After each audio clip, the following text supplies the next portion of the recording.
मेरे मोहतरम बुजुर्गों और नौजवान साथियों, अल्लाह रब्बुल इज्जत का बड़ा करम एहसान है हम सब पर कि अल्लाह ने हम तमाम लोगों को दीन की बातें सुनने सुनाने की तौफीक अता फरमाए। अल्लाह रब्बुल इज्जत जिससे मोहब्बत करता है उसको अपने घर में बुलाता है और नहीं तो आदमी सारा चीज जानकर भी कुछ नहीं कर पाता। अल्लाह रब्बुल इज्जत की तरफ से सबसे बड़ी नेमत यह है कि हमें उसके सामने झुकने का मौका मिले। अल्लाह रब्बुल इज्जत इसे 2 रकात नमाज पढ़ने की तौफीक दे दिया।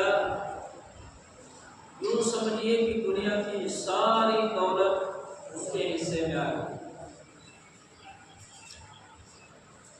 और दुनिया की सारी चीजें हमारे पास है,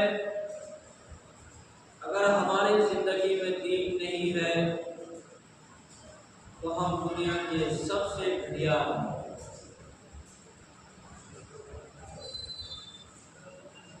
अगर जिंदगी में दीन नहीं है और दुनिया की सारी चीजें हैं, तो यूं समझिए कि अल्लाह रब्बुल इज्जत की तरफ से फटकार है। अल्लाह रब्बुल इज्जत अगर चाहता तो दुनिया में कोई भी गैर नहीं रहता। इतना आदमी है और आने वाला है, सबको ईमान में दाखिल करा। उसके लिए कोई बड़ी बात नहीं। और अल्लाह ने अगर ये चाहता कि सारे के सारे गैर हैं या सारे के सारे आदमी हमारा नाफरमान हो जाए, फिर भी अल्लाह रब्बुल इज्जत की शान में कोई कमी नहीं है। बैठा लाल 1 साल बाद आया तो इधर नमाज पढ़ने के लिए।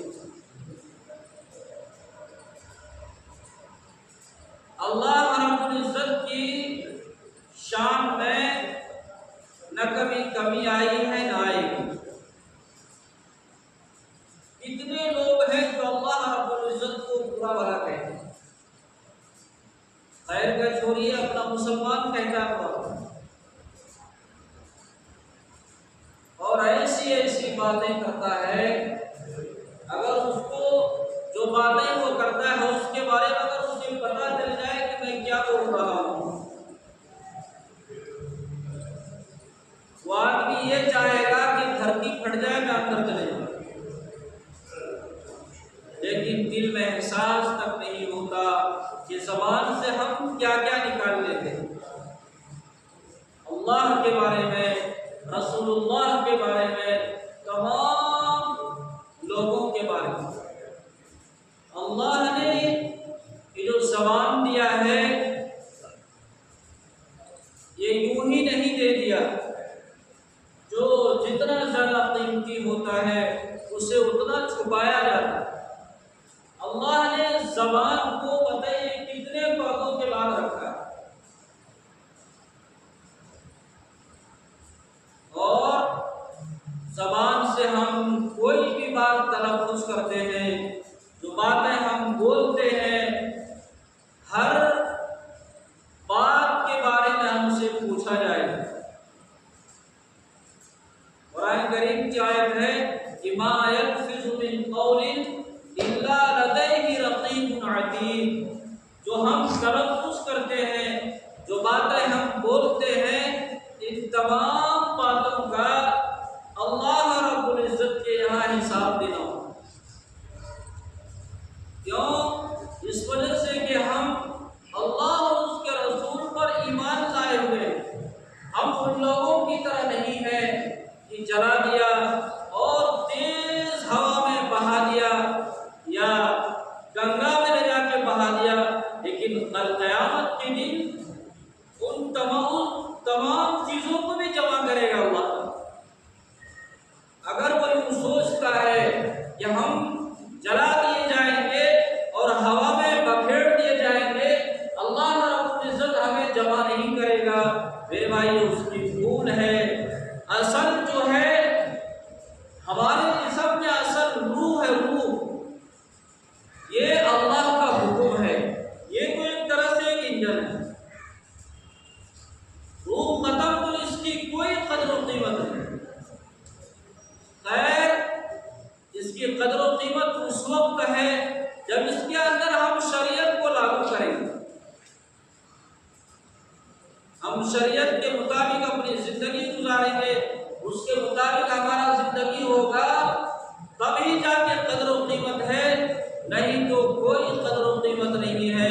वैसे तो फरिश्ते इतने थे अल्लाह रब्बुल इज्जत की इबादत के लिए, कोई रुकू में है, कोई सजदे में है, कोई तवाफ कर रहा है। ये जो दुनिया में हम लोग हज करने जाते हैं उसके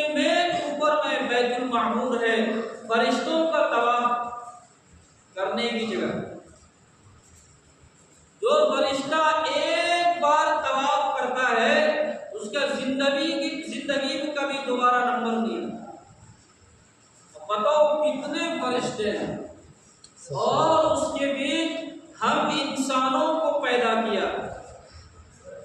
हालांकि फरिश्तों ने मुखालिफत किया था कि आप एक ऐसे कौम को पैदा कर रहे हैं जो जमीन पर जाकर फसाद करे और उल्टे सीधे काम करेगी। अल्लाह रब्बुल इज्जत ने कहा कि हम ज्यादा जानते हैं, तुम ज्यादा नहीं जानते। अब यही इंसान जब अल्लाह रब्बुल इज्जत के हुक्म के मुताबिक चलता है तो अल्लाह रब्बुल इज्जत को खुशी होती है। हर चीज का टाइमिंग है ना, हर चीज को अल्लाह ने टाइम से बांधा हुआ है। हम सबका टाइम है, हम सबको अल्लाह ने एक महदूद वक्त के लिए यहाँ पर भेजा है। पता ही हम ही लोग हैं, इनमें से कितने लोग ऐसे हैं जो अल्लाह के कलाम को पढ़ना नहीं जानते, यानी अगर कोई जानता भी है तो पढ़ना नहीं जानता।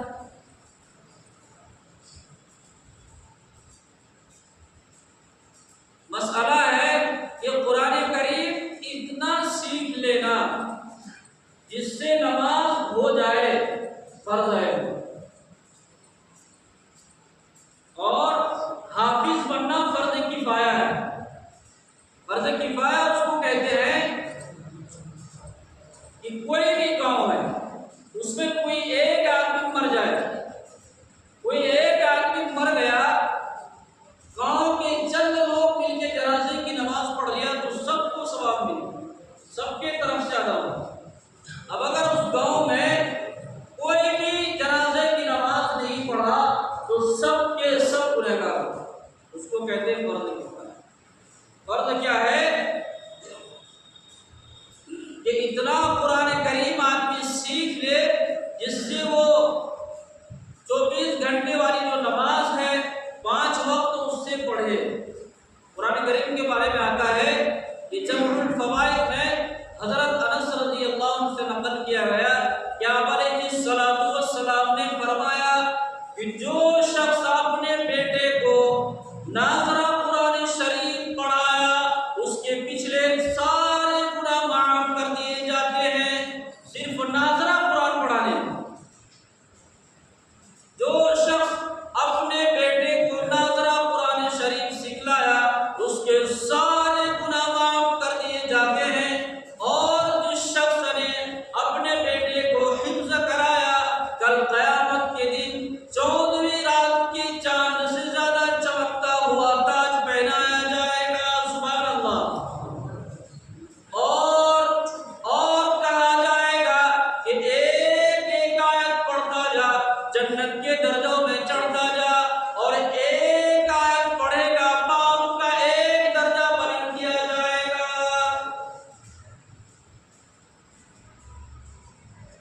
इसके बराबर, इसके खिलाफ जिसने अपने बच्चे को दीनी तालीम नहीं दिया, दीनी तालीम नहीं दिया, कल क़यामत के दिन यही बच्चे हमारे खिलाफ खड़ा होगा। और वो बच्चा मालूम है क्या कहेगा? वो बच्चा कहेगा या रब्बुल आलमीन, ये हमारा बाप है, इसने हमें दीनी तालीम नहीं दिया। तब क्या होगा? बच्चा अर्ज करेगा या रब्बुल आलमीन, हमसे पहले हमारे बाप को घिसेट के जहन्नम में डाल दिया है।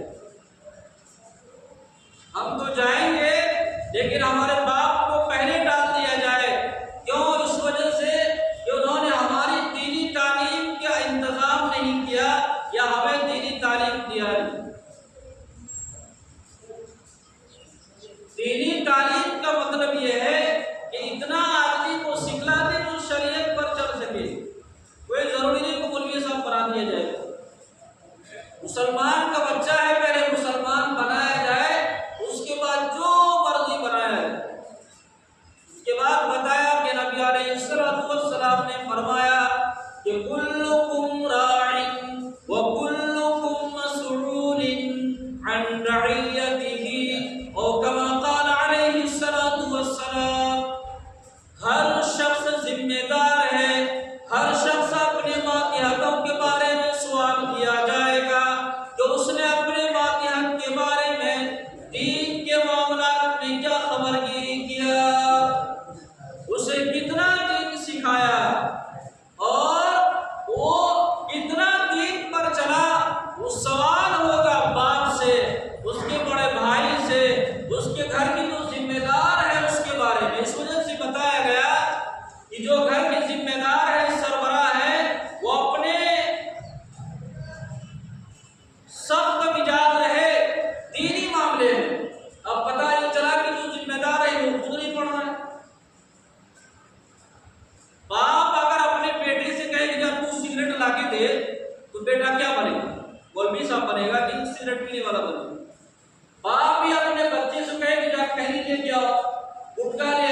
बच्चे भी यही सीखते हैं। तरबियत बच्चों की गोद से ही है ना। ये जो बड़े बड़े बुजुर्ग गुजरे हैं वो ऐसे ही आसमान से थोड़ी टपक गए। एक औरत का वाकया है कि वो अपने बच्चे को वजू करके दूध पिलाती, तब तो जाके इतने बड़ा आलिम बना, इतना बड़ा मौलवी बना और दीन सीखने वाला बना। आजकल माए बच्चे को दूध पिलाते वक्त सीरियल देखती है, मोबाइल बच्चा रोता है वो गाने चला के दे देती है। वो बच्चा बताइए कैसे दीनदार बनेगा? दीनदार नहीं बनेगा ना। और गाने के अंदर, गाना एक ऐसा कबीह चीज है, ऐसी बुरी चीज है। छोटा बच्चा को भी आप कान में हेडफोन या ऐसे सुना दीजिए, उसकी कुछ समझ में आए है वो भी सर हिला रहा है, हिलाता है ना सर, वो भी सर हिला रहा है। बच्चे की तरबियत, बच्चे के बारे में लिखा है किताबों के अंदर कि जैसा बीज होगा वैसे ही फल निकलेगा ना। इस वजह से बच्चे के बारे में अपने दीन के ताल्लुक से खूब मोहतात रहना चाहिए। कल क़यामत के दिन ये जो बीवी बच्चे हैं इसके बारे में भी सवाल किया जाए कि तुमने दीन पर अमल किया, अपने बच्चों को कितना सिखलाया। नहीं तो आजकल के बच्चे बाप से भी ज्यादा आगे निकल रहे हैं।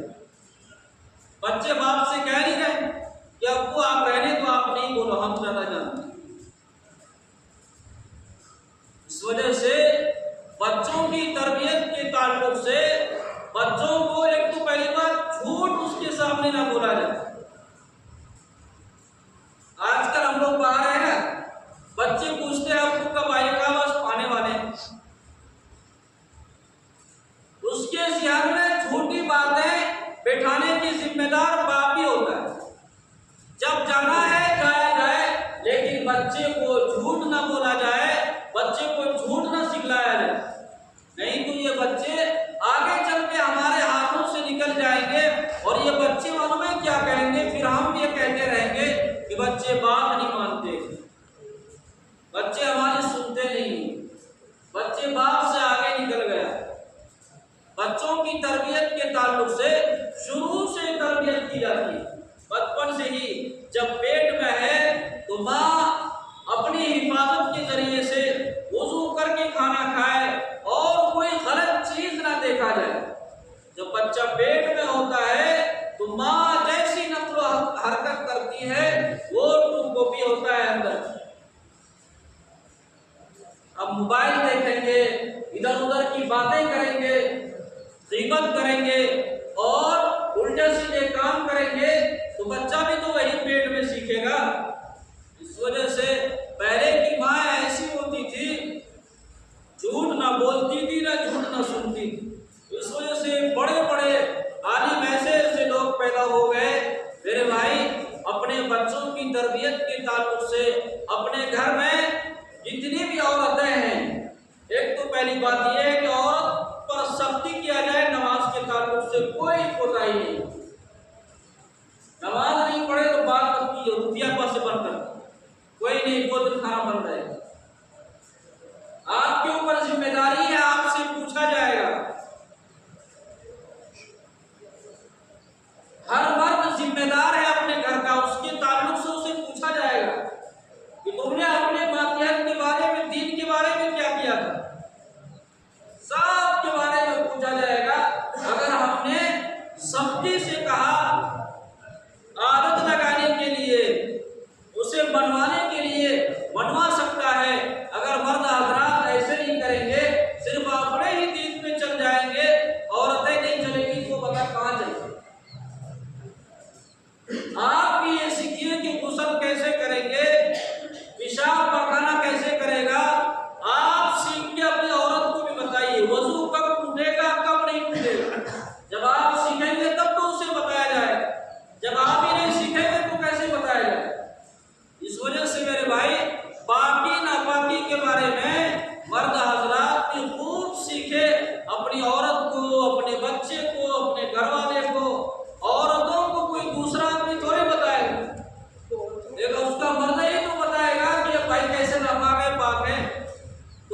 चीज़ों के बारे में ध्यान दिया जाए